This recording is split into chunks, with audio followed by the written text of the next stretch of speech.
Morning all. It's been brought to my attention this morning by someone on YouTube, Johnny555, on one of my favourite games, the Karpov-Kasparov game of 1985, which I've covered twice on this channel. And I didn't realise, well, one of the most impressive things about this game, which is why it's one of my most favourite games of all time, is this Octopus knight on d3, which Kasparov himself apparently is liking Raymond's King comment about this Octopus knight. I want to draw your attention specifically to move 21, b3. b3, in a lot of games, commentators on YouTube will go through the game and try and get some empathy for the moves and why they're played. I think in the later version of the video I did mention the idea knight b2, but this knight b2 is actually undermining black's whole strategy. The whole strategy is about the knight on d3, and Kasparov apparently spent a long time on this move.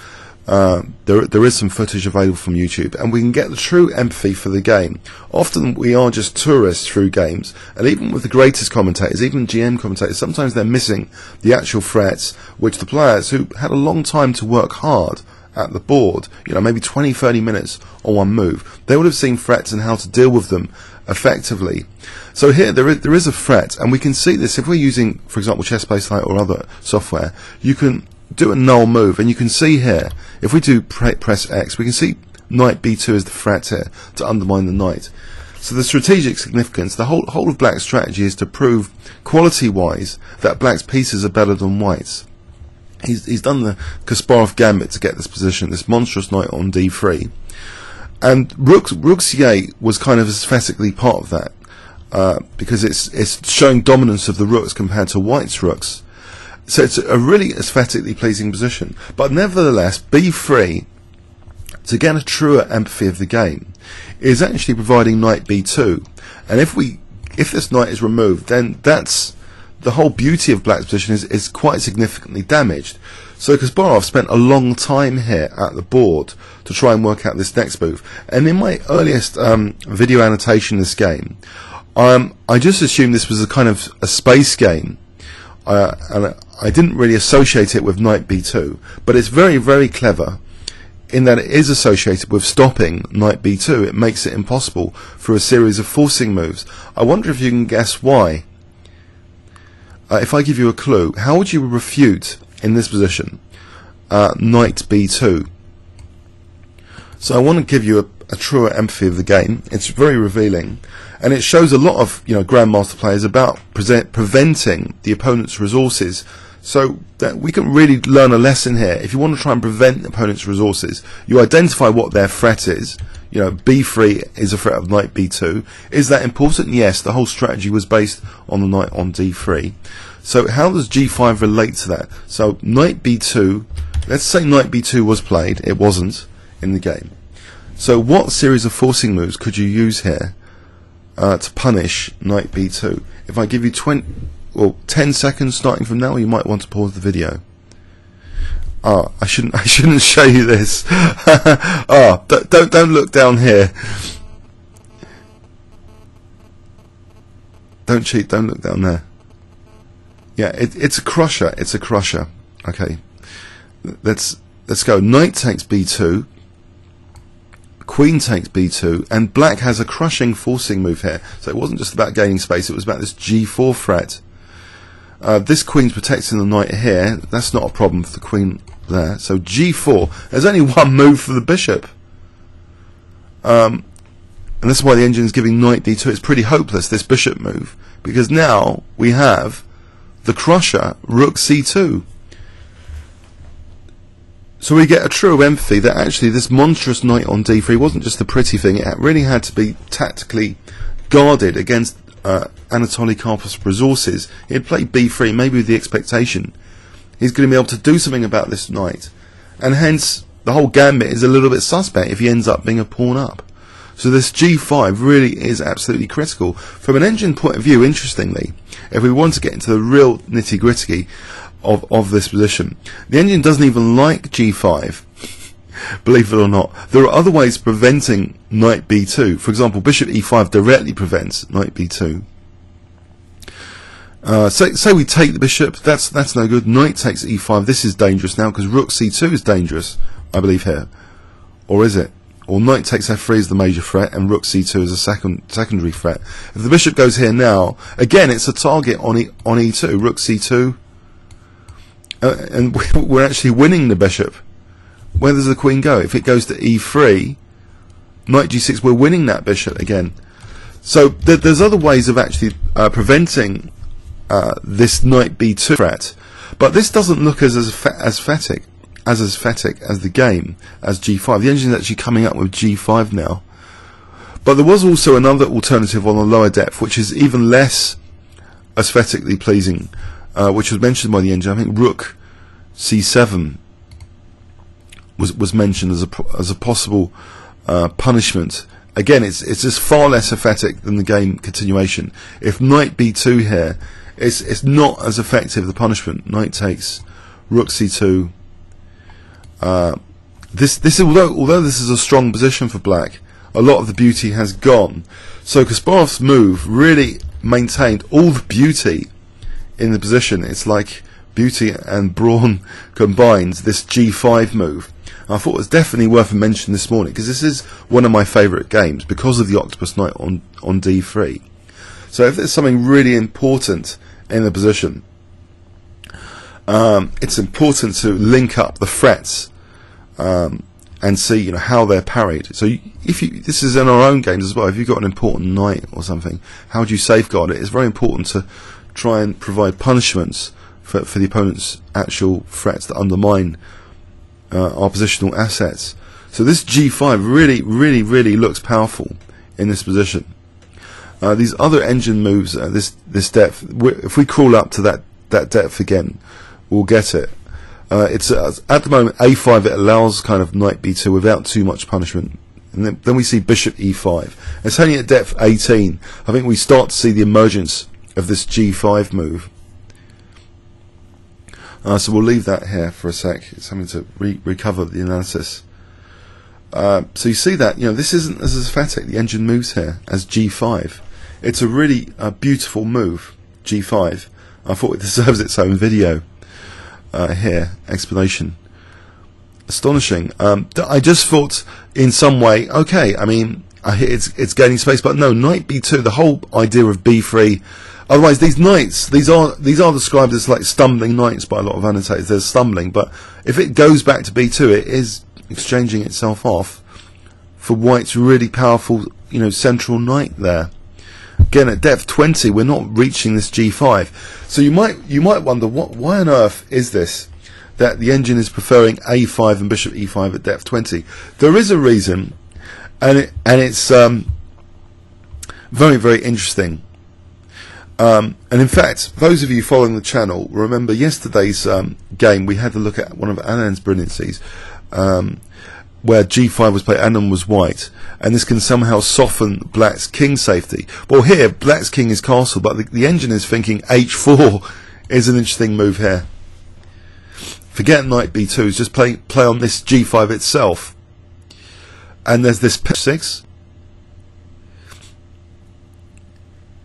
And what on earth is going on here? Isn't black still better?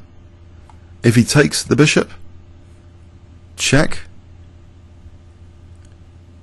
And this eliminates the knight actually, but it's murky. I mean, maybe it's a very interesting tactical continuation. But black is still better. Black's still going to be better. It's going to use the g file here. But I think that's one reason why the engine doesn't like g5. About this h4 move is seen as interesting tactically. h4 here. So in this position, it's on bishop e5 or a5. So it's amazing. Even with engine analysis, you're not really going to get an empathy of the game because there's these other super technical resources, which humans wouldn't really think about that much. Sacrificing a piece like this with h4 to show that g5 might be unsound in some way. Here, numerically, we're talking minus 0.95 with bishop e5 to stop this knight b2 threat. From a numerical perspective, And here, after the g5, it looks as though it's not that bad for black. It's like minus 0.81. And the engine's role is to maximize these numbers. So if h4 really is that promising, but it doesn't actually seem to be after g4. If white's only move is queen takes h6 here. Okay, there's bishop e2 as well. Bishop e2 here. And then what's going on? Knight takes f2. We're having this rook c2 resource again. This is still pretty crushing for white. I mean, black is crushing white, surely. Both rooks on the 7th. Let's go with this check. And again, it's a really good position for black, it seems, technically. So, but it's just interesting from an empathy point of view, this b3, to get a true empathy of this game of why g5 was played, why engines don't like g5 as well. I've thrown that in because it's h4. So there's two ways of against knight b2. This a5 is also, you know, knight b2. We can at least park the rook on c2 here.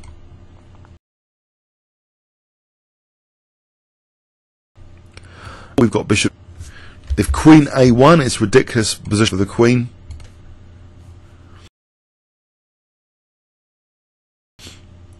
Black's a little bit better, but that punishment is clearly not at all as fascinating at all as the solution that Kasparov found in the game. Amazing. g5. It's really a beautiful move to cherish. And later on, again, there was an opportunity later on to this threat again emerged on the horizon. Not here. I don't think knight b2 is possible here, because again we've got this g4. We've created this g4 threat resource for rook c2 to be crushing, winning that bishop. So g3 is giving the bishop the parking spot on g2 against this g4. Okay, and this next move again is very, very cleverly designed against knight b2, and the engine's actually picking up knight d7 here. If we look at the threat analysis here, knight b2, major threat from white to try and minimize the disadvantage. So knight d7. So how does this stop knight b2? And again, there's a beautiful continuation pointed out by Kasparov here, which again the engine doesn't point out. In this position, there's a beautiful move Kasparov has in mind. Again, you know, you can't beat the horse's mouth for human versus human games. If you want to find out why moves were played, they beat all commentators, you know, IMs, GMs, no chance compared to the players themselves, especially the players themselves, like some of the strongest players of all time. To get the real empathy, you just have to interview them about the game, really. But there's a beautiful move here Kasparov had in mind, why this continuation isn't so attractive here. The engine finally picks it up at depth 19, and it's queen f6. It's temporarily sacrificing the knight here, because we have this stranded queen. The queen is stranded. It's not just about winning the bishop, the queen's actually stranded. Where can the queen go? It can't take here, can't go here, can't go there because knight takes f3 check. Can't go here because we're going to just play knight takes f3 check and win it there. These rooks are just controlling these C and E files. So it's a beautiful aesthetic behind queen f6 in this position, which is why this is crushing. And if you might think, well, the bishop is on as well as the rook, so this is winning material. White would have to like lose in the exchange, so that's no good. So I just thought I'd bring your attention to this. So in the game knight d7, again knight b2 was just not possible. Queen f6, beautiful refutation. So Anatoly Karpov played bishop g2, and then queen f6 definitely, of course, obviously stops knight b2. And this knight, which is the centerpiece of black's position, is stopping these knights from doing anything. After a3 trying to undermine, just a5 stopping this knight from using, stopping both knights from using c3. Black's really starting to be positionally helpless, and this is a ridiculous queen move that Karpov had to play. In fact, the engine mentioned that queen a2 it's a ridiculous positioning. Look at this. Even though black is down the material, engine likes black by nearly 2 units here. And in fact, there's a very, very clever move again, revolving around c2 here. The engine's picked up knight e1. Ridiculous resources. So what's going on here? Say we take. I think it's to do with rook c2, and we're mating white potentially. If the queen, well, the queen's actually kind of trapped here as well. Queen can't go to a1. If we play knight b2, I think we're just gonna end up, if the queen makes this way, you know, we're on. Okay, it's just massive advantage for black, even though it's defending f2. Okay, it's crushing. It just shows the resources here revolving around this rook c2 is echoing in these variations as well. So it's difficult to get a really true empathy of games, let's be honest. But with threat analysis, we can get some way to getting some empathy. Anyway, if you want to see the rest of the game, you know, please refer to the 2 video links I'll put in the description of the video, 2 of my previous annotations of this. But yeah, getting to the truth.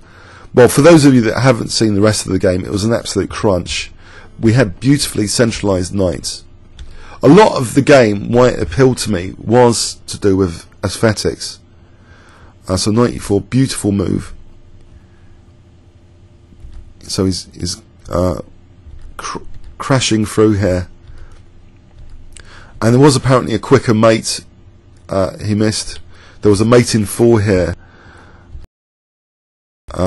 Mate in 2 with rookie, mate in 4 instead. Kasparov makes a note of that. But both, you know, mate is mate. It doesn't matter at all. And he crashes through with this mating combination. A beautiful game, but if you want to check the whole commentary from the start, that's cool. I just thought I should mention it. It's been pointed out this morning. So the secret behind b3, what was going on behind g5 in reaction to b3, amazing. It's to do with this g4 and this loose bishop on e2 and this rook c2 resource. It maintains that centerpiece of black's position. Comments or questions on YouTube? Thanks very much.